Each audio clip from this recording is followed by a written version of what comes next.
एक बार फिर से स्वागत है आप सभी का मेरे चैनल हिंदी भाषा अध्ययन पर। और आज के वीडियो में हम पढ़ेंगे पद परिचय। पद परिचय मैंने पदों के बारे में पहले भी बता रखा है कि पद क्या होते हैं। जब शब्द अलग अलग होते हैं तो वो जब किसी वाक्य में प्रयोग नहीं होते हैं तो वो शब्द कहलाते हैं, लेकिन जब उन्हीं शब्दों का प्रयोग हम वाक्य में कर देते हैं तो वो कहलाते हैं पद। और उन्हीं पदों का व्याकरणिक परिचय देना कहलाता है पद परिचय। व्याकरणिक परिचय मतलब व्याकरण के आधार पर बताना कि वो क्या है, वो संज्ञा है, सर्वनाम है, विशेषण है, क्रिया, इस तरह से बताना क्या कहलाता है पद परिचय। अब पद परिचय जो है, अब वाक्य में कौन कौन से शब्द आते हैं। वाक्य में जो है संज्ञा शब्द आते हैं, सर्वनाम शब्द आते हैं, विशेषण शब्द आते हैं, क्रिया शब्द आते हैं, क्रिया विशेषण शब्द आते हैं, संबंध बोधक, समुच्चय बोधक और विस्मयादि बोधक। ये सारे शब्द आते हैं एक वाक्य में और इन्हीं शब्दों का जो है हमें क्या करना होता है, पद परिचय देना होता है। इन्हीं पदों का हमें परिचय देना होता है। तो पद परिचय को पढ़ने के लिए तो सबसे पहली जो महत्वपूर्ण चीज़ है, वो महत्वपूर्ण चीज़ ये है कि हमें पहले सारे जो ये पद हैं, इन पदों के जितने भी नियम है उनकी जानकारी होना अत्यंत आवश्यक है। कौन कौन से पदों की जानकारी? संज्ञा, सर्वनाम, विशेषण, क्रिया, क्रिया विशेषण, संबंध बोधक, समुच्चय बोधक और विस्मयादि बोधक। आखिर ये होते क्या है, इनके नियम, इनके भेद और इनमें क्या क्या बातें आती हैं, वो सारी बातें जो आपको पता होनी चाहिए। और इन सब के ऊपर जो है मैं अलग से एक एक वीडियो जो है वो बना चुकी हूँ। और जिन भी बच्चों ने और जिन भी जो भी मेरे दर्शक हैं उन्होंने वो वीडियोस नहीं देखी हैं, तो पहले इस टॉपिक को समझ आपको तभी आएगा जब आप वो सारे टॉपिक जो है अच्छे से देख लेंगे, वरना आपको ये टॉपिक बिल्कुल समझ में नहीं आएगा। इसलिए मैंने पहले जो है इस टॉपिक को कराने से पहले इस टॉपिक से जुड़ी सारी वीडियोस जो है वो बना डाली हैं और अपने चैनल पर डाली हुई हैं, तो आप उसे ज़रूर देखें। इसके अलावा इसमें जो है कारक का प्रयोग भी होता है, आपको कारक भी बताना होता है कि कौन सा कारक है, तो कारक पर भी मैंने वीडियो बना दी है। आपको जो है वाच्य भी बताना होता है, वाच्य पर भी मैं जो है वीडियो बना चुकी हूँ। तो आप अच्छे से, मतलब संक्षेप में कहा जाए कि पद परिचय क्या है, 10 से 12 जितने भी विषय हैं, प्रकरण है ना हिंदी के, उन सबका एक मिश्रण है, कॉम्बिनेशन है पद परिचय। तो सबसे पहले जो है हम शुरू करते हैं संज्ञा पद परिचय से। देखिए पद परिचय में क्या है, कुछ नियमों में बंधा हुआ है। ये हर पद परिचय का अपना एक अलग नियम है। मैंने इन पदों के हिसाब से उनके नियम और उनके उदाहरण जो है यहाँ पर उदाहरण के माध्यम से मैं आपको कुछ समझाने की पूरी कोशिश करूँगी। तो अब सबसे पहले संज्ञा का पद परिचय करने के लिए, संज्ञा शब्दों का पद परिचय, पदों का परिचय करने के लिए कौन कौन से नियम आते हैं। सबसे पहले आ जाता है भेद। संज्ञा के भेद कितने हैं, मैं वीडियो पहले बता चुकी हूँ। वीडियो में 5 भेद है संज्ञा के, व्यक्तिवाचक, भाववाचक, जातिवाचक, समूहवाचक और द्रव्यवाचक। फिर आता है लिंग, बताना होता है हमें। लिंग हिंदी में 2 ही लिंग होते हैं, स्त्रीलिंग और पुल्लिंग। उसके बाद है वचन, हिंदी में फिर 2 ही वचन है, एक वचन और बहुवचन। कारक 8 कारक जो है वो 8 आते हैं और 8 कारक और उनकी विभक्तियों को मैं अपनी वीडियो में जो है, पिछली वीडियो जिसमें जो मैंने कारक में बनाई है उसमें बहुत अच्छे से सारी विभक्तियां मैंने बता दी हैं। उसके बाद आता है, बताना होता है क्रिया का कर्ता या कर्म। जो भी वाक्य में क्रिया है और जो संज्ञा शब्द है उस क्रिया का कर्ता है या वो उसका कर्म है, बताना होता है। देखिए कर्ता और कर्म भी मैं पहले बहुत अच्छे से समझा चुकी हूँ। कर्ता यानी सब्जेक्ट, मतलब जो काम को कर रहा है, और कर्म मतलब कि ऑब्जेक्ट जो कि काम हो रहा है। तो मुझे उम्मीद है कि बहुत अच्छे से आपने इसको सुना होगा, समझा होगा। इसके बाद हम उदाहरण पर आ जाते हैं। राधिका स्कूल जाने के लिए तैयार है। देखिए पद परिचय जो है, जब पेपर में क्वेश्चन आता है ना, कैसे आता है, आपको पूरा एक वाक्य लिखा होता है और वाक्य के किसी एक शब्द पर जो है अंडरलाइन किया होता है। देखिए जैसे मैंने यहाँ पर किया हुआ है, मैंने यहाँ किसको अंडरलाइन किया हुआ है, यहाँ पर मैंने राधिका को अंडरलाइन किया हुआ है।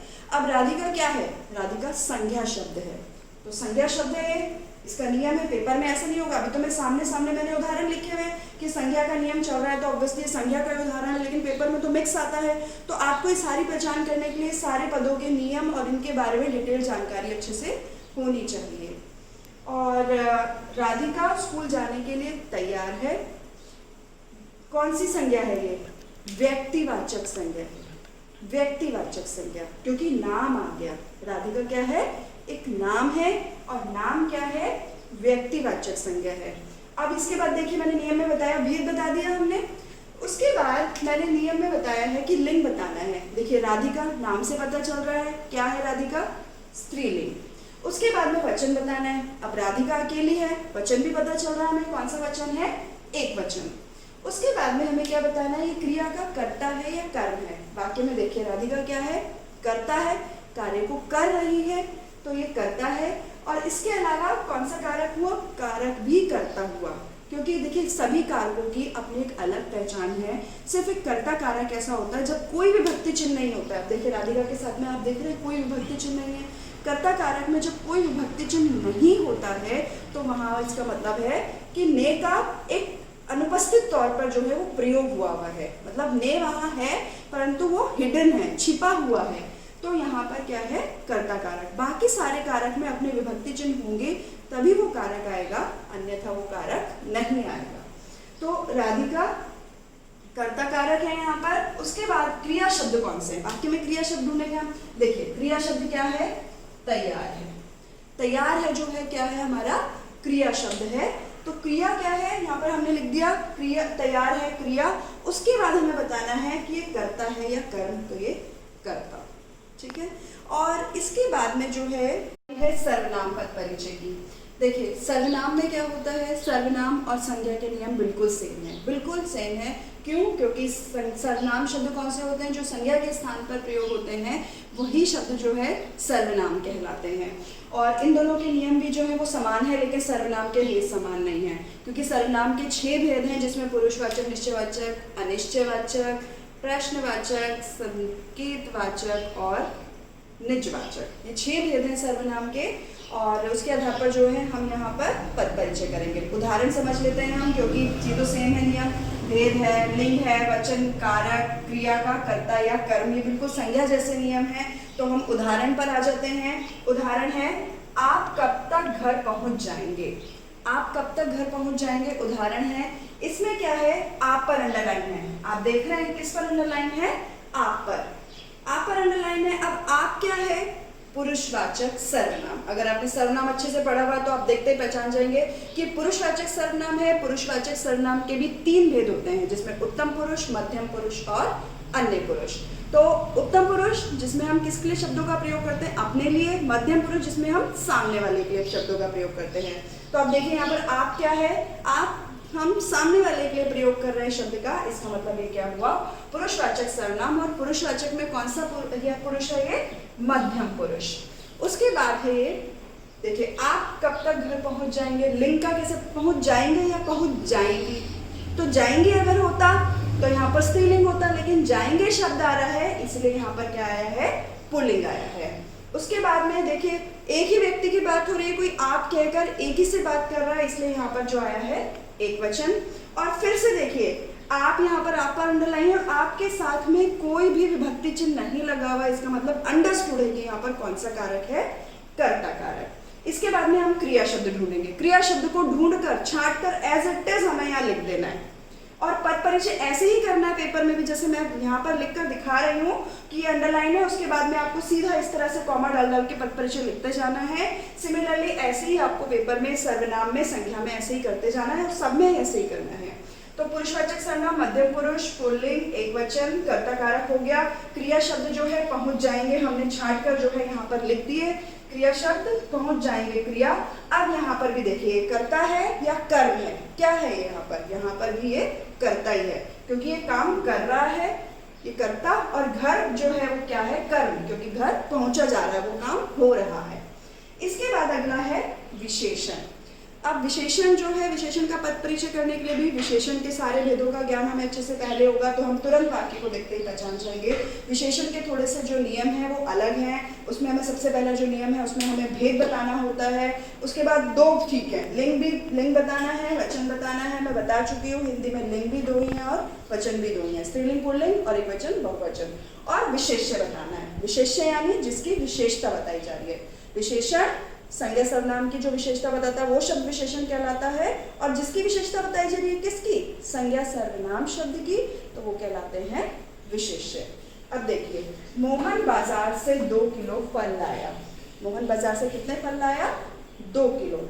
और अंडरलाइन किस पर है, आप देख रहे हैं यहाँ पर 2 किलो पर जो है अंडरलाइन है। तो इसका मतलब हमें इसका पद परिचय करना है। तो हमने 2 किलो शब्द देखा, हम पहचान गए कि ये क्या है, ये विशेषण है। और विशेषण में भी कौन सा है, देखिए नापतोल की वस्तुएं जो किस में आती हैं, परिमाणवाचक में, और जो काउंटेबल जिन चीज़ों को हम गिनती करके लेते हैं वो गिनती वाली चीज़ें आती हैं संख्यावाचक में। अब 2 किलो की बात हो रही है तो नापतोल की वस्तु है, इसका मतलब क्या हुआ, ये परिमाणवाचक। और संख्या जो है वो निश्चित लिखी हुई है, 2 लिखी हुई है, तो निश्चित संख्या क्या है, निश्चित परिमाणवाचक विशेषण। अब लिंग बताना है हमें, फल क्या है, फल पुल्लिंग है, और 2 किलो फल लाए मतलब एक फल तो नहीं होगा, बहुत सारे फल होंगे, इसका मतलब ये क्या हुआ, बहुवचन। इसके बाद विशेष्य, विशेष्य मतलब जिसकी विशेषता बताई जा रही है। किसकी विशेषता बताई जा रही है, फलों की, कि फल कितने लाए गए, 2 किलो, तो यहाँ पर विशेष्य फल, हमने इस तरह से इसको कर दिया। अगला है हमारा क्रिया। क्रिया में भी वही है, क्रिया वैसे तो मुख्यतः 2 तरह की होती है, अकर्मक सकर्मक, और उसी क्रिया का हम यहाँ पर प्रयोग करते हैं। क्रिया के नियम देखिए, भेद, भेद में क्या आता है, अकर्मक सकर्मक। फिर है लिंग, लिंग में तो मैं आपको बता चुकी हूँ, वही 2 लिंग है, वचन भी 2 है। और काल, काल भी जो है आपको पता है, अगर वाक्य देखकर हिंदी में हम पहचान जाते हैं कि ये बात किसकी हो रही है, भूतकाल की हो रही है, वर्तमान काल की हो रही है, या भविष्य काल की बात हो रही है। और वाच्य, वाच्य भी 3 है हमारे, कर्तृवाच्य, कर्मवाच्य और भाववाच्य। इन पर भी मैं वीडियो बना चुकी हूँ, जिन्होंने नहीं देखी है बार बार बता रही हूँ कि देख ले, तभी आपको ये जो प्रकरण है ना पद परिचय, तभी आप अच्छे से कर पाएंगे। फिर उसके बाद में हमें बताना है कर्ता और कर्म का संकेत, कि वाक्य में कौन कर्ता है और कौन कर्म है।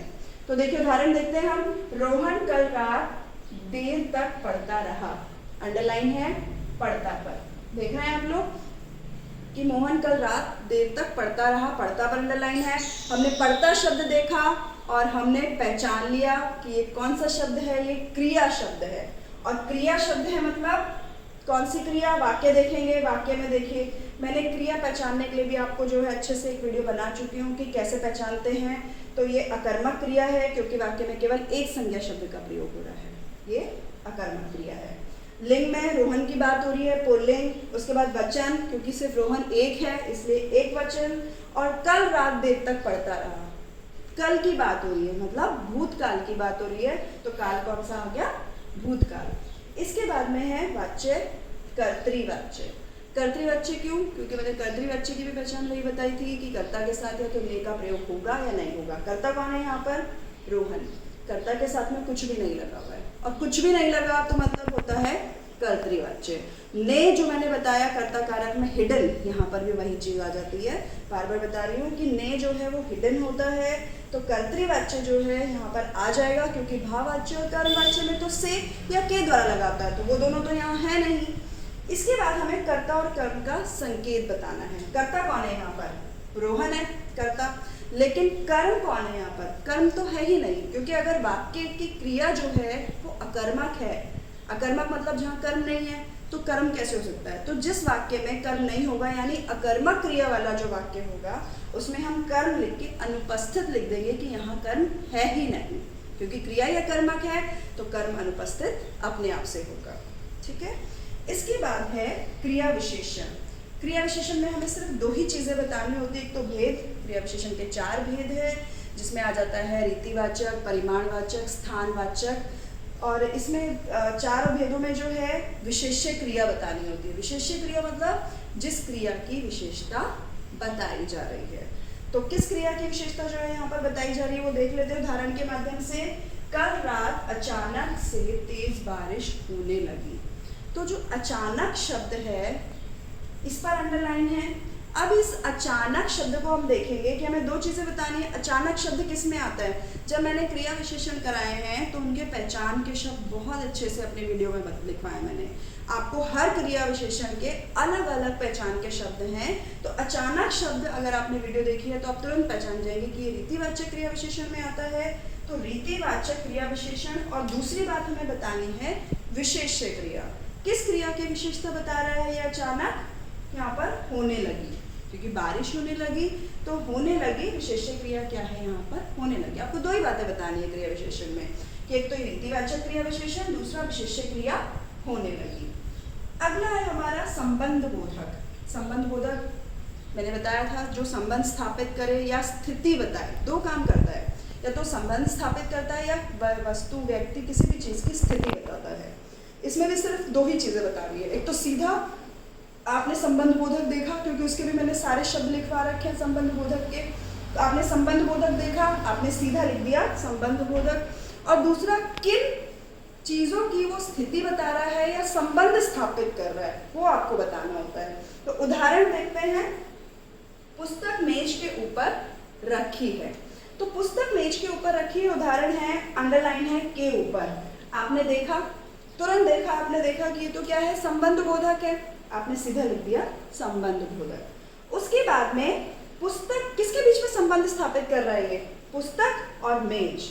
तो पुस्तक तथा मेज पदों के बीच संबंध स्थापित करता है। आपको इस तरह से लिख देना है। अगला है हमारा समुच्चय बोधक। समुच्चय बोधक जो दो वाक्यों को जोड़ने का काम करते हैं, दो वाक्यों या उपवाक्यों को जोड़ने का काम करते हैं। और इसके लिए भी मैंने वीडियो बनाई हुई है, आप देख सकते हैं। मैंने संबंध बोधक, समुच्चय बोधक और विस्मयादि बोधक की एक साथ वीडियो बनाई हुई है, जिसमें इनके पहचान के शब्द भी अलग अलग मैंने अच्छे से लिखे हुए हैं। समुच्चय बोधक के दो भेद होते हैं, समानाधिकरण और व्यधिकरण। तो दोनों की कंजक्शंस मैंने अलग अलग लिखवा रखी हैं कि कौन से जो शब्द हैं वो समानाधिकरण समुच्चय बोधक में आते हैं और कौन से सब शब्द जो है वो व्यधिकरण समुच्चय बोधक में आते हैं। तो इसमें भी भेद बताना है, भेद वही समानाधिकरण और व्यधिकरण। फिर जिन पदों को जोड़ता है उनका संकेत देना है कि किन पदों को या किन वाक्यों को ये जोड़ रहा है। अब देखिए उदाहरण देख लेते हैं। वह लड़का प्रथम आया जिसने पीली कमीज पहनी है। अब अंडरलाइन किस पर है, यहाँ पर जिसने पर। जो अंडरलाइन शब्द है हमारे पास वो है जिसने। अब जिसने पीली कमीज पहनी है, अब हमने जिसने शब्द देखा, ये व्यधिकरण समुच्चय बोधक में आता है, तो हमने लिख दिया व्यधिकरण समुच्चय बोधक। और किन पदों को जोड़ने का ये काम कर रहा है, ये काम कर रहा है लड़का और पीली कमीज पदों को जोड़ने का काम कर रहा है। तो जिन पदों को जोड़ रहा है उन पदों को हम यहाँ पर लिख देते हैं एज इट इज। अगला है हमारा विस्मयादि बोधक। अब विस्मयादि बोधक में क्या होता है, मैं बता चुकी हूँ कि आश्चर्य की स्थिति, लेकिन आश्चर्य भी अलग अलग होते हैं। कोई खुशी का होता है, कोई दुख का होता है, कोई गंदगी का होता है, तो अलग अलग भाव है इसके लिए भी। तो विस्मयादि बोधक, इसमें सिर्फ दो ही चीजें लिखनी है आपको। एक तो सीधा उठाया, आपने लिख दिया कि विस्मयादि बोधक है। दूसरा कि किसका संकेत दे रहा है, भाव संकेत आपको लिखना है कि कौन सा भाव, दुख का, सुख का, गंदगी का या किसी हार का, जीत का, कौन सा जो है संकेत यहाँ पर आ रहा है। तो उदाहरण देखिए, वह कितनी सुंदर कलाकारी है। कितनी सुंदर कलाकारी है मतलब वह। और विस्मयादि बोधक का मैं इससे भी पहले भी दो अपनी वीडियो में बता चुकी हूँ कि जहाँ भी आपने एक डंडा और एक बिंदी देखी ना, जहाँ पर भी एक डंडा और बिंदी देखी वहाँ पर जो है देखिए, यहाँ पर जहाँ पर भी एक डंडा है और बिंदी आई, उसका मतलब क्या है, यहाँ पर विस्मयादि बोधक वाक्य है ये। तो आपने देखा, लिख दिया विस्मयादि बोधक। अब कौन सा भाव पता चल रहा है कि वह कितनी सुंदर कलाकारी है। तो किसी की सुंदर कलाकारी देखकर मन में हर्ष के भाव आएंगे, खुशी के भाव आएंगे, तो क्या लिख देंगे हम, हर्ष सूचक। अगर यहाँ पर जो है लिखा होता है कुछ दूसरा वाक्य कि छी कितनी गंदगी है, तो छी गंदगी कौन से भाव आते, गंदगी के भाव आते, तो कुछ घृणा के भाव आ जाते, तो यहाँ पर क्या लिखा होता, घृणा सूचक। इस तरह से जो है मैंने 8 पदों के जो है आपको नियम, उदाहरण और किस तरह से उनके पद परिचय करने हैं वो मैंने आपको अच्छे से समझा दिया है। फिर भी आपको कुछ समझ नहीं आता है तो आप मेरी वीडियो पर कमेंट ज़रूर करें, मेरी वीडियो को लाइक करें, मेरे चैनल को सब्सक्राइब करें, ताकि सारी नोटिफिकेशन, सारी वीडियोस आप अच्छे से देख सकें। क्योंकि हिंदी ग्रामर जो है वो एक टॉपिक से दूसरा टॉपिक जुड़ा हुआ है। अगर आपको अच्छे से समझना है ना, तो आपको एक पूरी चेन समझनी पड़ेगी ग्रामर की। पद परिचय तो खुद अपने आप में 10-12 टॉपिक से जुड़ा हुआ एक प्रकरण है। तो इसको समझने के लिए मैं रिक्वेस्ट कर रही हूँ बार बार कि आप सारी वीडियो जो यहाँ पर ये टॉपिक आए हैं ना, सारे ये संज्ञा से लेकर विस्मयादि बोधक तक, ये आपको भेद के साथ में, नियम के साथ में आप इनकी अलग अलग वीडियो से समझेंगे, तब आप इस प्रकरण को कर सकेंगे। फिर भी कुछ समझ नहीं आता तो आप कमेंट कर सकते हैं, ताकि मैं आपको रिप्लाई कर सकूँ और भी चीज़ें समझा सकूँ। और आज के लिए इतना ही, धन्यवाद।